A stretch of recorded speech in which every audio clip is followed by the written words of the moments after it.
2 Kings chapter 17. Hoshea, son of Elah, began to rule over Israel in the 12th year of King Ahaz's reign in Judah. He reigned in Samaria 9 years. He did what was evil in the Lord's sight, but not to the same extent as the kings of Israel who ruled before him. King Shalmaneser of Assyria attacked King Hoshea, so Hoshea was forced to pay a heavy tribute to Assyria.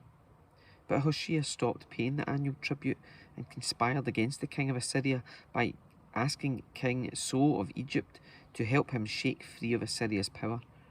When the king of Assyria discovered this treachery, he seized Hoshea and put him in prison. Then the king of Assyria invaded the entire land, and for 3 years he besieged the city of Samaria.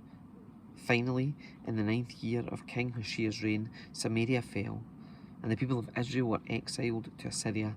They were settled in colonies in Halah, along the banks of the Habor River in Gozan, and in the cities of the Medes. This disaster came upon the people of Israel because they worshipped other gods. They sinned against the Lord their God, who had brought them safely out of Egypt and had rescued them from the power of Pharaoh, the king of Egypt. They'd followed the practices of the pagan nations that the Lord had driven from the land ahead of them, as well as the practices the kings of Israel had introduced. The people of Israel had also secretly done many things that were not pleasing to the Lord their God.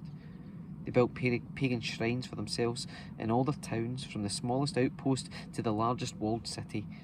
They set up sacred pillars and Asherah poles at the top of every hill and under every green tree. They offered sacrifices on all the hilltops, just like the nations the Lord had driven from the land ahead of them. So the people of Israel had done many things, many evil things, arousing the Lord's anger. Yes, they worshipped as idols, despite the Lord's specific and repeated warnings. Again and again, the Lord had sent his prophets and seers to warn both Israel and Judah, turn from all your evil ways. Obey my commands and decrees, the entire law that I commanded your ancestors to obey, and that I gave you through my servants the prophets. But the Israelites would not listen. They were as stubborn as their ancestors who had refused to believe in the Lord their God. They rejected his decrees and the covenant he had made with their ancestors, and they despised all his warnings. They worshipped worthless idols, so they became worthless themselves. They followed the example of the nations around them, disobeying the Lord's command not to imitate them. They rejected all the commands of the Lord their God and made 2 calves from metal. They set up an Asherah pole and worshipped Baal and all the forces of heaven.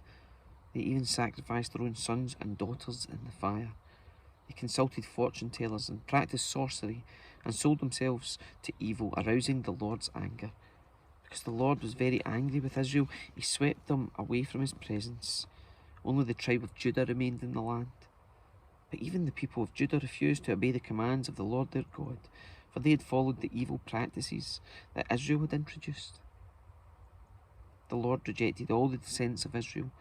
He punished them by handing them over to their attackers until he had banished Israel from his presence. For when the Lord tore Israel away from the kingdom of David, they chose Jeroboam, son of Nebat, as their king. But Jeroboam drew Israel away from following the Lord and made them commit a great sin. And the people of Israel persisted in all the evil ways of Jeroboam. They did not turn from these sins until the Lord finally swept them away from his presence, just as all his prophets had warned. So Israel was exiled from their land to Assyria, where they remain to this day.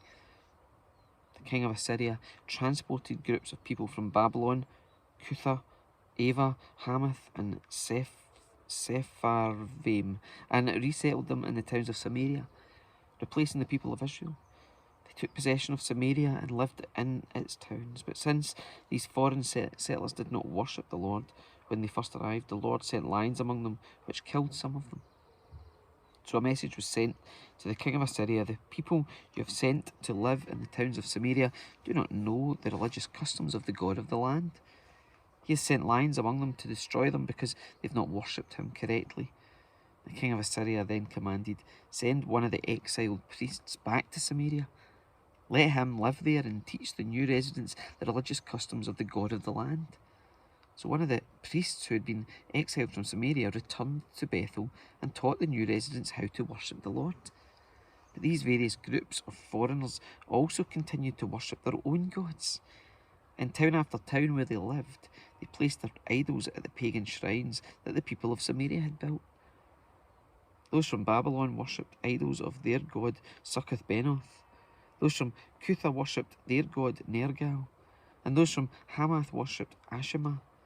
The Avites worshipped their gods Nibhaz and Tartak. And the people from Sepharvaim even burned their own children as sacrifices to their gods Adramelech and Anamelech. These new residents worshipped the Lord, but they also appointed from among themselves all sorts of people as priests to offer sacrifices at their places of worship. And though they worshipped the Lord, they continued to follow their own gods according to the religious custom of the nations from which they came. And this is still going on to this day. They continue to follow their former practices instead of truly worshipping the Lord and obeying the decrees, regulations, instructions, and commands he gave the descendants of Jacob, whose name he changed to Israel. For the Lord had made a covenant with the descendants of Jacob and commanded them, do not worship any other gods, or bow before them, or serve them, or offer sacrifices to them, but worship only the Lord, who brought you out of Egypt with great strength and a powerful arm. Bow down to him alone and offer sacrifices only to him. Be careful at all times to obey the decrees, regulations, instructions, and commands that he wrote for you. You must not worship other gods. Do not forget the covenant I made with you, and do not worship other gods. You must worship only the Lord your God. He is the one who will rescue you from all your enemies. But the people would not listen and continued to follow their former practices. So while these new residents worshipped the Lord, they also worshipped their idols. And to this day, their descendants do the same.